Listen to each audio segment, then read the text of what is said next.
அது என்னன்னு தெரியல. நான் வந்து சமைக்கணும்னு தான் எனக்கு ஆசை, ஷெஃப் ஆகணும் தான் எனக்கு ஆசை. அந்த ஆசை இருந்ததுனாலயோ என்னவோ தொடர்ந்து நமக்கு சமைக்கிற மாதிரியே படங்கள் அமைஞ்சுக்கிட்டே இருக்கு. இப்போ ஜகமே தந்திரம்ல பரோட்டா போட்டோம், திருச்சிற்றம்பலம்ல வந்து டெலிவரி பாயா இருந்தோம், ராயன்ல ஃபாஸ்ட் ஃபுட் வச்சிருந்தோம், இந்த படத்துல இட்லி சுட்டுக்கிட்டு இருக்கோம்.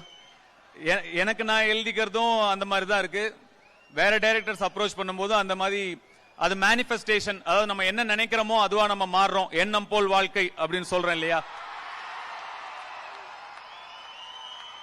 மேனிஃபெஸ்டேஷனோட பவர் அப்படிங்கிறது என்னவோ அது நான் நடிகனான பிறகும் கூட அது என்ன தொடர்ந்துகிட்டே இருக்கு. இளைஞர்கள் வந்து நிச்சயமா மேனிஃபெஸ்ட் பண்ணணும். நம்ம என்னவா வாழ்க்கையில் ஆக விரும்புறோம், நம்ம என்ன சாதிக்க விரும்புறோம் அப்படிங்கறத நம்ம மேனிஃபெஸ்ட் பண்ணணும். நம்ம நம்பணும், ஆல்ரெடி அது நடந்துட்டா மாதிரி நம்ம நம்பணும், அதுக்காக கடுமையா உழைக்கணும். அப்ப நிச்சயமா யார் வேணா என்ன வேணா சாதிக்கலாம்.